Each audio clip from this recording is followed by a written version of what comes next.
বঙ্গে প্রতিটি রাজনৈতিক দল তারা গুটি সাজাচ্ছে।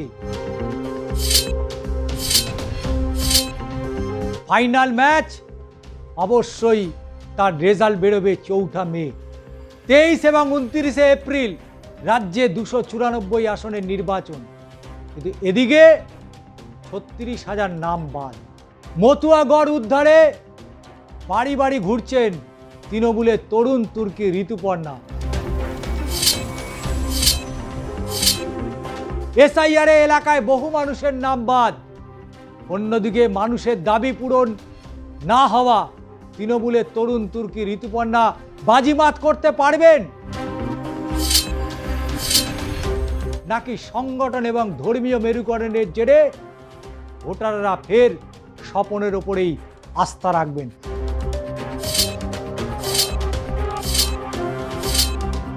এই প্রশ্ন ইতিমধ্যেই উঠছে বনগাঁ, গাইঘাটা, রানাঘাট, ঠাকুরনগর, সর্বত্র প্রশ্ন মতুয়াদের কি হবে? প্রখর রোদ, খালি পায়ে চলেছেন তরুণীশ, লাল পেরে শাড়ি, ক্লান্তির গাঢ় ছাপ চোখে মুখে, তবুও হাত জোর করে বয়স্কদের প্রণাম করছেন, কখনো বাড়ি বাড়ি গিয়ে প্রচার চালাচ্ছেন। তিনি হলেন দক্ষিণ বনগাঁর তৃণমূল কংগ্রেস প্রার্থী ঋতুপর্ণা আড্ড।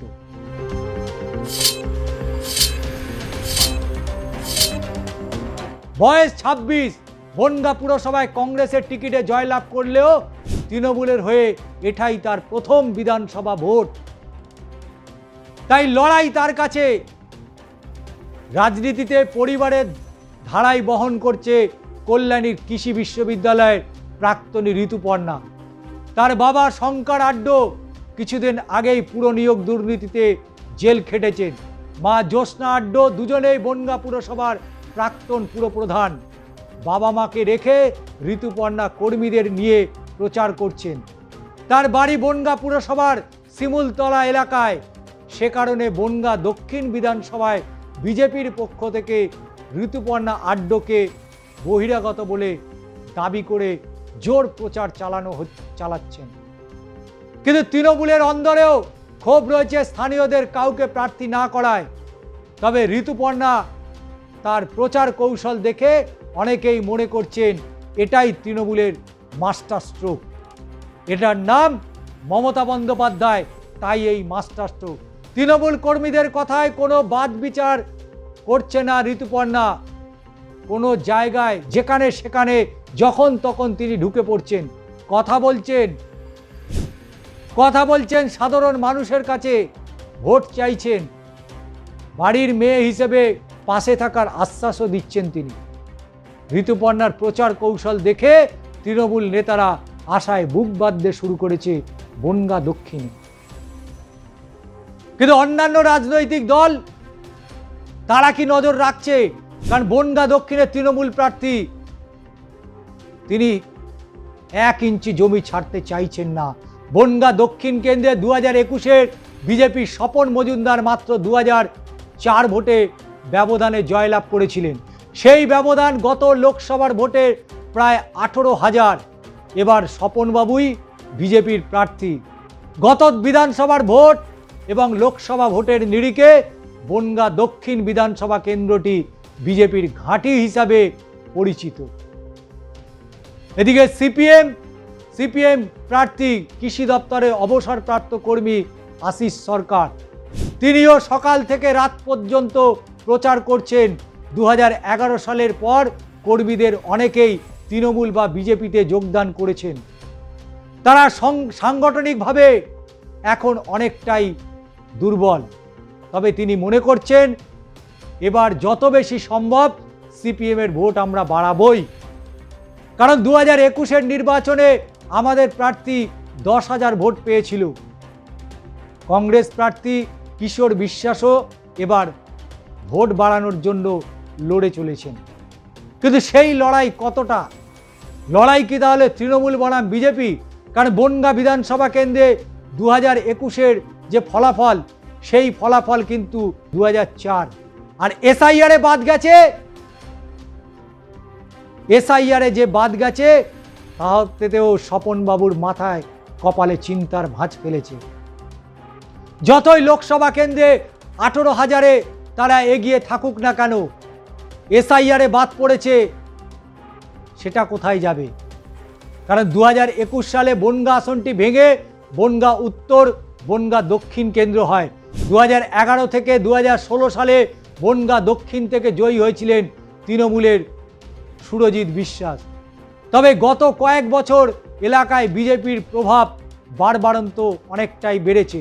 আবার গত বিধানসভা এবং লোকসভা ভোটে বিজেপি এগিয়ে থাকলেও পঞ্চায়েত ভোটে এখানে 12টি পঞ্চায়েতের মধ্যে 11টি জয়লাভ করেছিল শাসক তৃণমূল। একমাত্র ফুলসরা গ্রাম পঞ্চায়েতটি বিজেপির দখলে, যদিও সেখানের উপপ্রধান তৃণমূলেরই। উন্নয়ন থেমে থাকেনি বনগাঁ দক্ষিণে। বিধানসভা এলাকায় প্রচুর মতুয়াদের বসবাস। এসআইআরে তাদের অনেকেরই নাম বাদ পড়ে গিয়েছে। অমিত শাহ কিছুই করতে পারেননি। সব মিলিয়ে নাম বাদের সংখ্যা 36,000, স্বপন মজুমদার জিতেছিলেন 4,000। ভোটের আঙিনায় 2,28,000 ভোটার। বাদ পড়া একাংশ পথে নেমে আন্দোলন করছেন। মতুয়া সমাজের বক্তব্য, বিজেপির পক্ষ থেকে বলা হয়েছিল কোনো হিন্দু মতুয়ার নাম ভোটার তালিকা থেকে বাদ যাবে না। তাহলে গেল কেন? বিজেপিকে জবাব দিতে হবে। যদিও কেন্দ্রীয় জাহাজ প্রতিমন্ত্রী শান্তনু ঠাকুরের আশ্বাস দিয়েছিল যাদের নাম বাদ গিয়েছে তারা সিএএতে আবেদন করতে পারবে, তারা নাগরিকত্ব পাবেন এবং পরবর্তী সময় ভোটার তালিকায় নাম উঠবেন। কিন্তু নির্বাচন কমিশন বলছে আর তো নাম ওঠার জায়গা নেই। তবে এই আশ্বাসে মতুয়া কতটা ভরসা পাবেন তা নিয়ে সংশয় রয়েছে বিজেপির অন্দরে, এবং অবশ্যই বিজেপি প্রার্থী তিনি এবার চিন্তায় পড়ে গেছেন। এসআইআর এবং মতুয়াদের নাম বাদ যাওয়া প্রসঙ্গে বিজেপির প্রার্থী স্বপন মজুমদারের দাবি, মতুয়া প্রভাবিত বুথে তৃণমূল বিএলওদের দিয়ে মতুয়াদের নাম ভোটার তালিকা থেকে নাকি বাদ দিয়ে দেওয়া হয়েছে। মতুয়া উদ্বাস্তুরা এটা বুঝতে পেরেছেন তৃণমূল ওদের যে কটা ভোট ওরা পেতে পারে, এখন তা নিয়ে সংশয় রয়েছে। স্বপনের অভিযোগ ঋতুপর্ণা তপস্বিনী না হয়ে জালিয়াতি শংসাপত্র বার করেছে। জালিয়াতি শংসাপত্র বার করেছে। পাল্টা ঋতুপর্ণা বলেছে রাজনৈতিক লড়াইয়ে পেরে উঠছে না, তাই কুৎসা ছড়াচ্ছে বিজেপি। মানুষের ওপর আমার অগাধ আস্থা এবং ভরসা রয়েছে, তাই মানুষই আমাকে বেছে নেবে। কিন্তু বনগাঁ দক্ষিণ বিধানসভার বিস্তীর্ণ এলাকা দিয়ে যমুনা ইছামতি নদী বয়ে গিয়েছে। বিস্তীর্ণ এলাকায় জুড়ে রয়েছে ভারত বাংলাদেশ সীমান্ত। সীমান্তের বহু জায়গায় কাঁটা তার না থাকায় চোরা চালানোর অভিযোগ। বর্ষা এলেই ক্ষেতের ফসল নষ্ট হয়, তাই নদী সংস্কার, খালবিল সংস্কারের দীর্ঘদিনের দাবি রয়েছে স্থানীয়দের। তাছাড়া এলাকায় কোনো কলকারখানা নেই। তবে ঋতুপর্ণার অভিযোগ স্বপন মজুমদার 5 বছর বিধায়ক থাকা সত্ত্বেও মানুষের এই সমস্যাগুলোর কোনো সমাধান করে দেননি। যদিও পাল্টা তৃণমূল সরকারের বিরুদ্ধেই এলাকার মানুষের উন্নয়ন নিয়ে অভিযোগ তুলেছেন স্বপন মজুমদার। গত 5 বছর ধরে তৃণমূল সরকার বা কি করেছে এই প্রশ্ন তুলছেন। কিন্তু এদিকে এসআইআরে এলাকায় বহু মতুয়াদের নাম বাদ। অন্যদিকে মানুষের দাবি পূরণ না হওয়া ফলে কিছুটা চাপে বিজেপির স্বপনবাবু।